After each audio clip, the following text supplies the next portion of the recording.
গল্পের শুরুতেই আমরা সোফি আর মার্টিন নামের এক কাপলকে দেখতে পাই। তারা একটা পুরনো সোফা নিজেদের অ্যাপার্টমেন্টে নিয়ে যাচ্ছিল। সোফি আর মার্টিন নিজেদের বিবাহিত জীবনে অনেক খুশি ছিল। তারা সাধারণভাবে জীবনযাপন করত, কিন্তু মার্টিনের বাবা অনেক বড় একজন ব্যবসায়ী।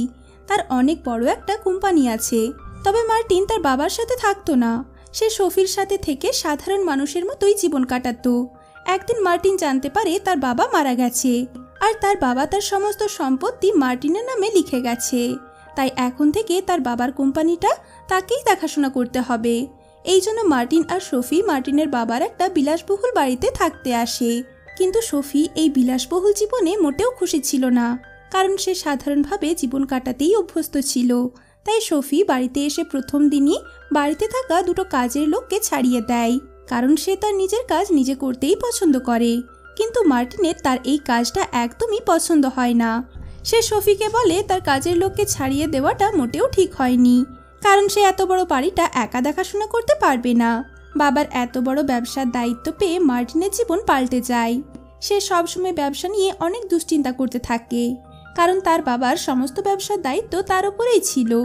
ওদিকে সোফি এত বড় বাড়িটা একা দেখাশোনা করতে পারছিল না। তাই মার্টিন তার সমস্যার কথা তার এক কলিগকে জানালে সে তার সমাধান বের করে দেয়, আর তাকে তারই কোম্পানিতে কাজ করা এক সায়েন্টিস্টের কথা বলে।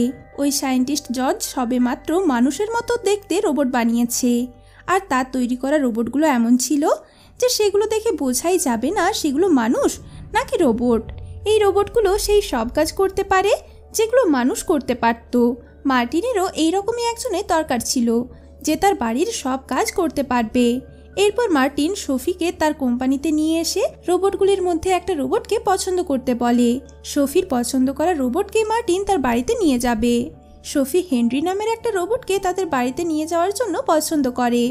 সায়েন্টিস্ট জর্জ বলে এই রোবটটা মোটেও ক্ষতিকারক নয়, বরং এটা মানুষের জন্য খুবই উপকারী। মানুষ এদের যা বলবে এরা তাই করবে। আর এটা প্রমাণ করতেই জর্জ হেনরিকে দিয়ে মার্টিনের জুতো চাটা করায়। এর থেকেই প্রমাণ হয় মানুষ এদের যা বলবে এরা তাই করতে বাধ্য। এরপর মার্টিন আর সোফি হেনরিকে তাদের বাড়িতে নিয়ে আসে। হেনরি তাদের সব কাজ ঠিকঠাকভাবেই করছিল। এদিকে মার্টিন যখন হেনরির সাথে কথা বলতো তখন হেনরি মার্টিনের সব প্রশ্নের খুব সুন্দরভাবে উত্তর দিত। মার্টিন আস্তে আস্তে হেনরিকে পছন্দ করতে শুরু করে। সে তার সব কথাই হেনরির সাথে শেয়ার করতে শুরু করে। প্রথমে সোফির এই সব অদ্ভুত মনে হলেও সময়ের সাথে সাথে সেও হেনরিকে পছন্দ করতে শুরু করে। মার্টিন অফিসের কাজে বাইরে থাকলে সোফি হেনরির সাথে সময় কাটাতে থাকে। আস্তে আস্তে তাদের দুজনের মধ্যে খুব ভালো বন্ধুত্ব হয়ে যায়। সোফি তার প্রিয় বইগুলোও হেনরির সাথেই পড়ত। এই রোবট হেনরিকে বানানোর প্রধান উদ্দেশ্য তার মালিককে খুশি করা। সে যেন তার মালিকের সব কথা শুনে চলে। তার মালিক খুশি হলেই রোবটও খুশি হবে। আগে মার্টিন আর সোফির মধ্যে অনেক ঝামেলা থাকলেও এই রোবট হেনরি আসার পরে তাদের মধ্যে সমস্ত ঝামেলা যেন ঠিক হয়ে গিয়েছিল। এরপর একদিন হেনরি সোফির কাছ থেকে ভালোবাসা আর অনুভূতির ব্যাপারে জানতে চায়। সোফি হেনরিকে ভালোবাসা আর অনুভূতির খুব সুন্দর করে বর্ণনা করে। এদিকে মার্টিন তার বাবার ব্যবসার দেখাশোনা করতে গিয়ে এতটাই ব্যস্ত হয়ে পড়ে যে সে সোফিকে আর সময়ই দিতে পারে না। মার্টিন অনেকবার লক্ষ্য করেছে সোফি হেনরির সাথে খুব ভালো থাকে, তার সাথে অনেক ভালো ভালো সময় কাটায়। এটা দেখে মার্টিন হেনরির ওপর জেলাস হয়। যদিও সে জানতো হেনরি একজন রোবট, কোনো মানুষ না, কিন্তু তবুও সে হেনরিকে অপছন্দ করতে শুরু করে। অন্যদিকে সোফি হেনরিকে মানুষের মতো ভাবতে শুরু করে। সে হেনরির মধ্যে মানুষের মতো অনুভূতি আর মানুষের মতো কথাবার্তা শুনে তার প্রতি আকর্ষিত হয়ে পড়ে। কিন্তু মার্টিন সোফিকে বোঝানোর চেষ্টা করে হেনরি কোনো মানুষ না, সে একজন রোবট। তাই তাদের উচিত হেনরির সাথে একজন রোবটের মতোই আচরণ করা। হেনরিকে যে সায়েন্টিস্ট বানিয়েছিল সেই সায়েন্টিস্ট সোফি আর মার্টিনকে আগেই বলেছিল যে এই রোবটের সাথে যেরকম আচরণ করা হবে সে নিজেকে সেরকমই ভাবতে শুরু করবে। অর্থাৎ হেনরির সাথে মানুষের মতো আচরণ করলে হেনরি নিজেকে মানুষ ভাবতে শুরু করবে। কিন্তু সোফি মার্টিনের কথা শুনতে রাজি ছিল না, কারণ হেনরি তার কাছে মানুষের মতোই ছিল।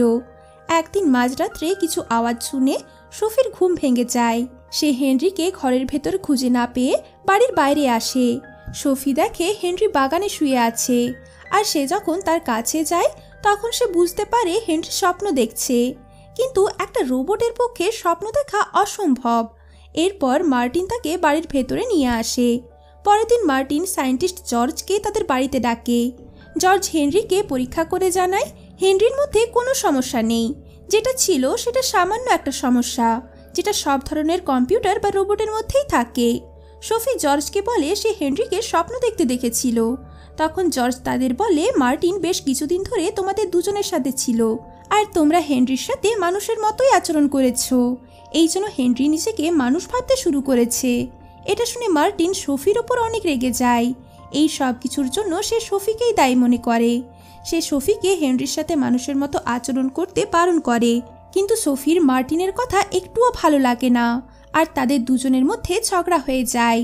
এরপর মার্টিন হেনরিকে নিজের কাছে ডেকে সোফির সাথে সময় কাটাতে বারণ করে। পরের দিন হেনরি সোফিকে বলে দেয় মার্টিন তাকে সোফির সাথে কথা বলতে বারণ করেছে। এটা শুনে সোফি মার্টিনের উপর অনেক রেগে গিয়ে বাড়ি ছেড়ে চলে যায়। সোফি চলে যাওয়ার পরে হেনরি মার্টিনকে বোঝাতে শুরু করে তাদের মধ্যে যে ঝগড়া হয়েছে সেটা তার জন্য হচ্ছে না, বরং এই নতুন বাড়িতে আসার পর থেকেই তাদের মধ্যে ঝগড়া শুরু হয়েছে, কারণ সোফি আর মার্টিন একে অপরকে সময় দিতে পারত না।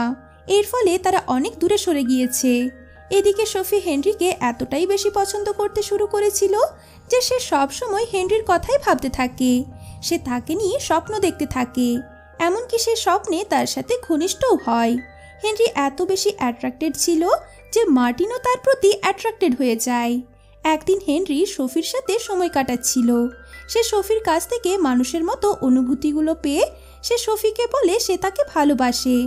এটা শুনে সোফি অনেক ভয় পেয়ে যায়, কারণ হেনরি এখন মানুষের মতো ব্যবহার করতে শুরু করেছে।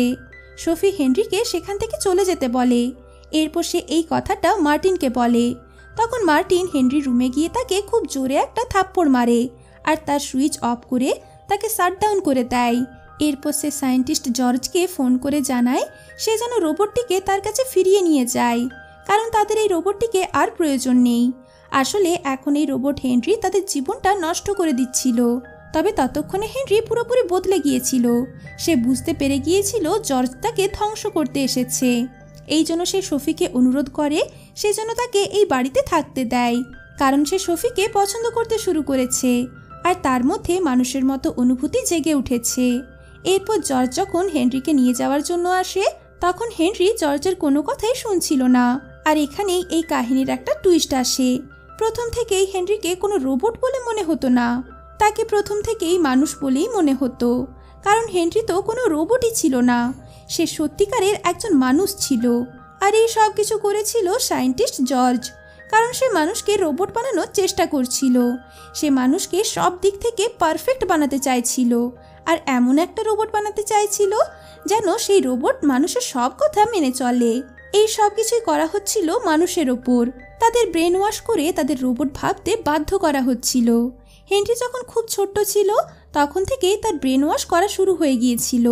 প্রথম থেকেই তাকে বলা হয়েছিল সে কোনো মানুষ না, সে একটা রোবট। এই সব সত্যি জানার পরে পুলিশ ওই কোম্পানির সব লোকেদের উদ্ধার করে। এখন নিজের এই এক্সপেরিমেন্ট ধ্বংস হতে দেখে জর্জের মাথা পুরোপুরি খারাপ হয়ে যায়, আর তাকে ধরতে আসা দুজন অফিসারকে সে গুলি করে মেরে ফেলে। সে মার্টিন আর সোফিকেও মারার চেষ্টা করছিল, কিন্তু সেখানে হেনরি এসে জর্জকে মেরে ফেলে।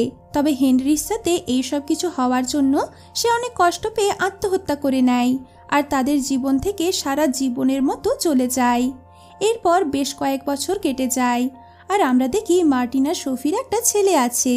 তারা তাদের ছেলের নাম রেখেছে হেনরি, যাতে হেনরি তাদের মধ্যে সব সময় বেঁচে থাকে। আর এখানেই এই মুভির কাহিনীটা শেষ হয়ে যায়।